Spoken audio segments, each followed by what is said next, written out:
And I'll be honest, if it's not Gene Wilder and Peter Boyle, I don't care for it.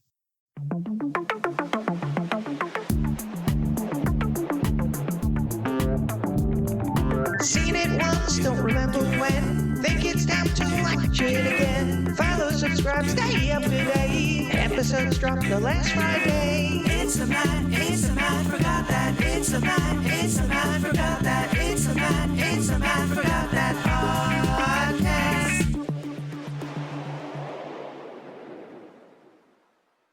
And welcome to the Matt Forgot That podcast, the place to recollect and reminisce.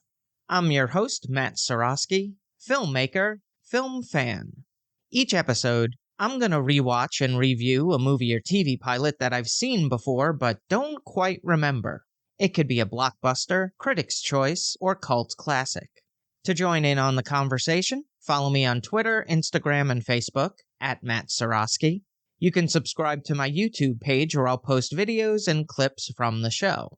If you have any opinions on what I've discussed, or want to share your own trip down memory lane, use the hashtag MattForgotThat on social.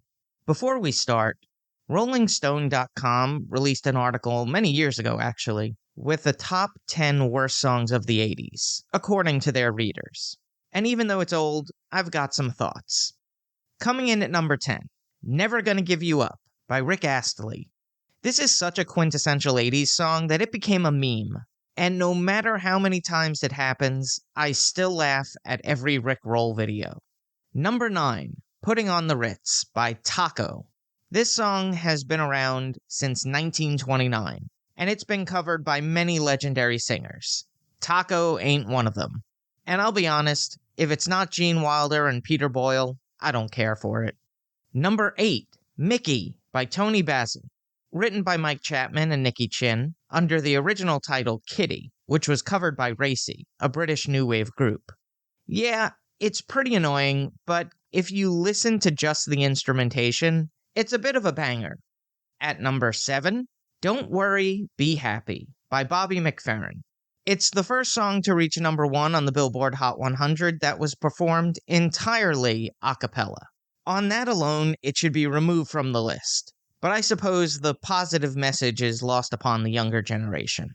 Number 6, Rock Me Amadeus by Falco. Another first for the Billboard Hot 100. It peaked at number 1 and is sung almost entirely in German. This is another one where if you listen to the music only, it's a pretty awesome song, but I do need to relate to the lyrics, and I'm not sure what hatte Stunden den und Trank is. But I hope I didn't just get myself canceled. Number 5, The Safety Dance by Men Without Hats. I don't think this song would have been as successful without the video that accompanied it, but it's a fun song and it's instantly recognizable within the first few notes. Number 4, Wake Me Up Before You Go by Wham. Alright, I'll totally agree with this one. The only time I've ever enjoyed this song was in Stranger Things. Inevitable Stranger Things reference. There was a scene where it was being used during an exercise class for comedic effect. Number 3, Lady in Red by Chris de Burgh. We got 2 in a row. I'm not sure I've heard such a whiny voice, especially during the chorus. I think what also makes people uncomfortable is the amount of fawning this guy does. Talk about a beta. Number 2, The Final Countdown by Europe. I don't have any attachment to this song, other than laughing when Gob used it during his magic act in Arrested Development, and I can't even think of any specific lyrics other than, The Final Countdown. And at number 1, We Built This City by Starship. This was co-written by Bernie Taupin, longtime lyricist for Elton John. I don't know if this is the worst song of the 80s, but it's definitely not good. It includes the horrific lyric, Marconi plays the Mamba. Okay, let's break this one down. They are claiming that the Italian inventor is playing a highly venomous snake. On that alone, it's certainly a candidate. But I'm not sure that I can trust a list of worst songs that doesn't have That's What Friends Are For, which was played by every DJ at every Sweet 16, or any ballad performed by a hair metal band. I'm looking at you, Poison. But the song I instantly turn off is True by Spandau Ballet. Just their band name should get them on the list. So what do you think? What are some of the worst songs of the 80s? And did this list get it right? On to the main attraction. Each review will end with a ranking out of 5 stars. 1 star is skip it, 2 stars watch at your own risk, 3 stars standard fare, 4 stars worth checking out, and 5 stars must see. Now, if I give a title 5 stars, it doesn't mean I'm comparing it to Casablanca, Jaws, or Seinfeld. I rank titles based on other movies or TV series in that genre and at that time period. So let's jump into it.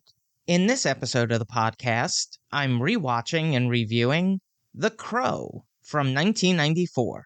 It was directed by Alex Proyas, who helmed neo-noir Dark City, sci-fi action flick I, Robot, and mystery thriller Knowing.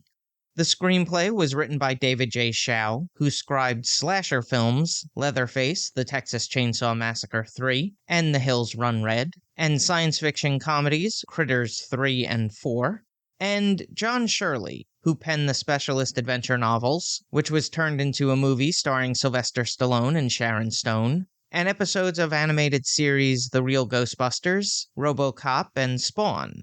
It was based on the comic book The Crow, created by James O'Barr, which was inspired by the death of his fiancée by a drunk driver. It stars Brandon Lee as Eric Draven, also known as The Crow. Born to martial arts legend Bruce Lee and writer Linda Lee Cadwell, he followed in his father's footsteps, learning Jeet Kune Do, Wing Chun, Eskrima, Silat, and Muay Thai. He took acting lessons at the Lee Strasberg Theater and Film Institute in New York City, and majored in theater at Emerson College in Boston. While working as a script reader in Los Angeles, he was cast in the made-for-television film Kung Fu the Movie, based on the series starring David Carradine. He made his big screen debut in the Hong Kong crime thriller Legacy of Rage. He would follow up that effort with action-adventures Laser Mission, Showdown in Little Tokyo, and Rapid Fire. But it would be The Crow that brought him worldwide attention, not only for his incredible talents, but for the tragedy that occurred on set. He was accidentally shot by a faulty prop gun and died hours later from the injuries. He was 28 years old. There were only 8 days left before the movie wrapped. Brandon's fiancée, Eliza Hutton, and his mother voiced their support for the director to complete the movie, which used body doubles and special effects to fill the void left by his death. The film was dedicated in his memory and to his fiancée. Due to the tragic events of this movie, gun protocols and standards were changed to increase safety on set. With the recent Rust incident in 2021, the industry has called for gun safety training for all those who handle weapons during filming. The Crow also features Rochelle Davis as Sarah Moore, Ernie Hudson as Sergeant Darrell Albrecht, and Michael Wincott as Top Dollar. This is what I remember. The soundtrack. 9 Inch Nails, Stone Temple Pilots, Rage Against the Machine. I think it's safe to say that 90s movies had the best soundtracks of all time. The 80s are close. The iconic Crow imagery, which was used to much effect by wrestler Sting during his final years in WCW, and certainly inspired the Joker's appearance in The Dark Knight. Now I'm heading off to watch the movie.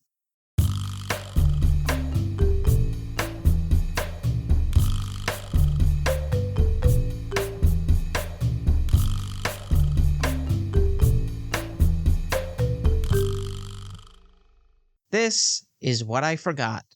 The night before their wedding on Halloween, Shelley Webster is viciously attacked in the apartment she shares with fiancé, rock musician Eric Draven, who is also thrown out of the loft window. Sergeant Darrell Albrecht comes upon the scene and approaches a young girl named Sarah, who the pair took care of in lieu of an uninterested biological mother. A year later, Sarah visits the cemetery and she's greeted by a crow that lands on Eric's gravestone. It's believed that when someone dies, their soul is carried to the land of the dead by a crow. But sometimes, when a tragedy occurs, the soul cannot rest, and the crow can bring back that life to make things right. When she leaves, Eric is suddenly resurrected. The crow leads him back to the apartment where the tragedy occurred, and he dons a trench coat, black and white face paint, and vows to take revenge on the gang and avenge their deaths. Here's a quote without context. Guess it's not a good day to be a bad guy. The Crow is a prototypical movie from the 90s.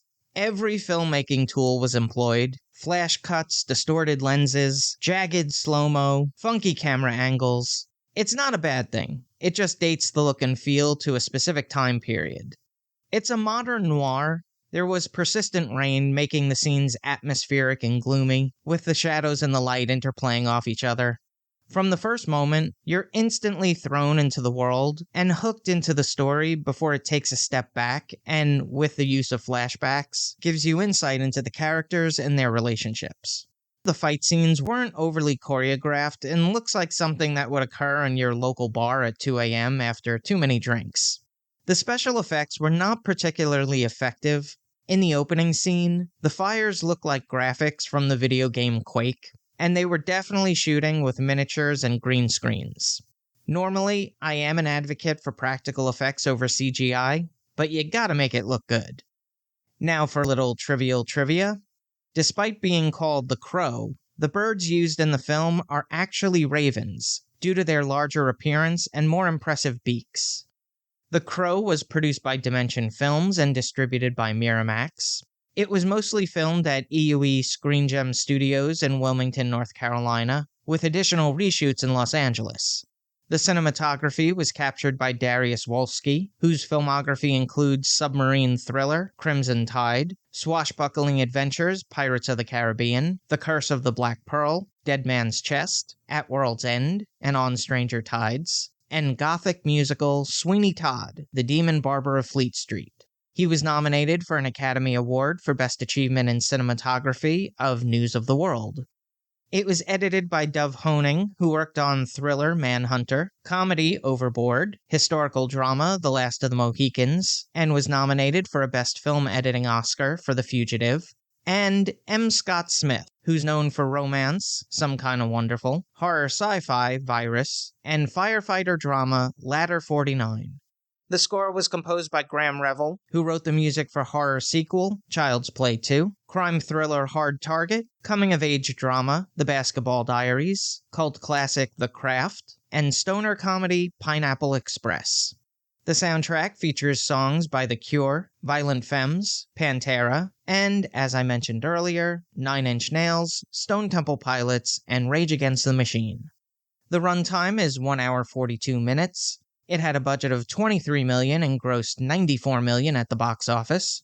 3 sequels were produced: The Crow, City of Angels in 1996, The Crow Salvation in 2000, and The Crow Wicked Prayer in 2005. A reboot starring Bill Skarsgård is set to release in August 2024, and I'm actually really interested in that one. I think that he's a fantastic actor and loved what he did in It. And initially, when the studio released pictures of him as Pennywise, there was a lot of blowback, but I think his performance won everyone over. On the Ski Index, I give it 3 out of 5 stars. If you've seen The Crow and have opinions on the movie, let me know what you think using the hashtag #MattForgotThat. Moving right along, each episode, I'm going to post throwback clips that I think people should watch. It could be movie trailers, music videos, interviews, or something completely random. Search for my YouTube page and there'll be a playlist called Matt Forgot That Playback. Filter is an industrial rock band that was formed by multi-instrumentalists Brian Leesgang and Richard Patrick. Both were touring members for 9 Inch Nails before embarking on their own, which was a suggestion by frontman Trent Reznor. They quickly signed to Reprise Records and released their debut album, Short Bus. The lead single, Hey Man, Nice Shot, was written as a response to Bud Dwyer, who was found guilty on 11 counts and committed suicide live on television during a press conference. A remix of the song was later featured in dark comedy, The Cable Guy. It wouldn't be their last foray into soundtracks, as they contributed the songs Thanks Bro on Songs in the Key of X, music from and inspired by The X-Files, Jurassitol for The Crow, City of Angels, Can't You Trip Like I Do for Spawn, and a cover of One by Harry Nilsson for The X-Files Fight the Future. After an extensive tour, Brian Leesgang left the band due to creative differences, and Filter returned to the studio with title of record. Their second single, Take a Picture, was a dreamlike electronic soundscape that reached number 12 on the Billboard Hot 100 and became their most popular hit. The success of the single was a blessing and a curse for the band because it brought a whole new audience into the fold. But since the musical style was so different from their other works, people were surprised by their more aggressive sounds. The album peaked at number 30 on the Billboard 200 and certified platinum. Their third album, The Amalgamut, was released in 2002. The single, The Only Way is the Wrong Way, appeared in Hummer H2 commercials and in the movie Tomb Raider, The Cradle of Life. Their subsequent tour was canceled when Richard Patrick entered into rehab. Filter would go on hiatus as Richard Patrick would record with supergroup The Damning Well for the Underworld soundtrack, and then team up with Stone Temple Pilot brothers Robert and Dean DeLeo for Army of Anyone. He would return to Filter 6 years later and release the politically charged and socially conscious Anthems for the Damned. My favorite album came in 2010, The Trouble with Angels.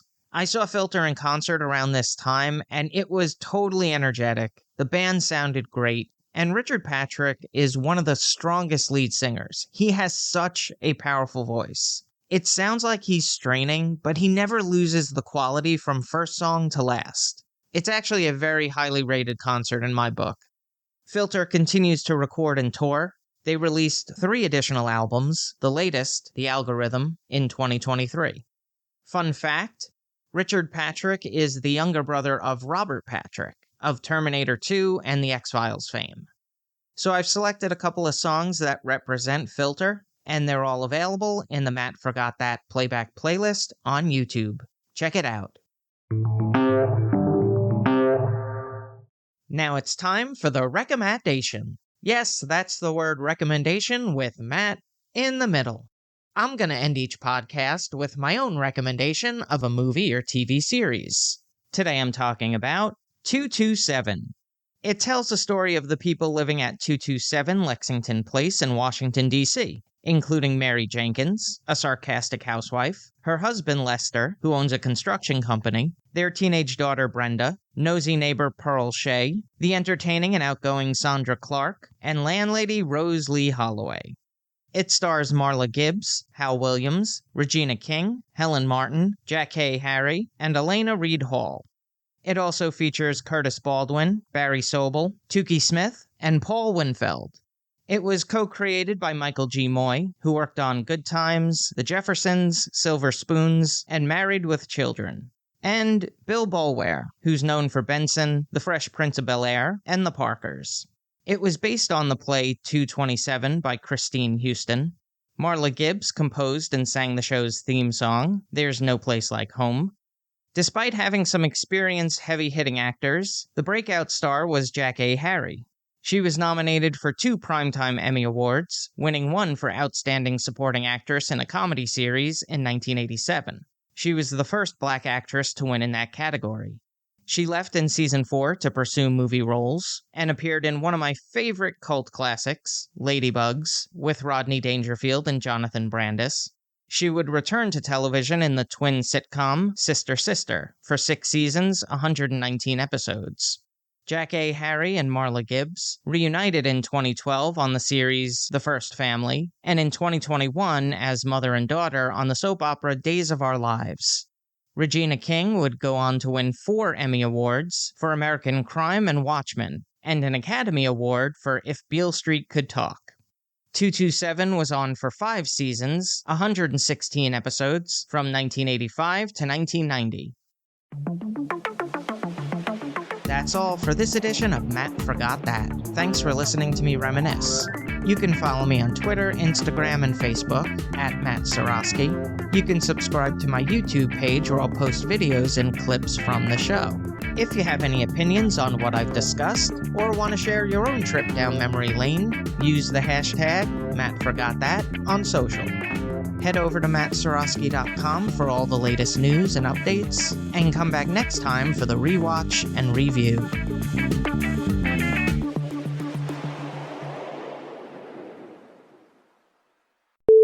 Coming-of-age drama, The Baseball Diaries. Ugh, wrong sport. And he dons a trench coat. Jeez. And firefighter drama, Ladder 39. Add 10. 49.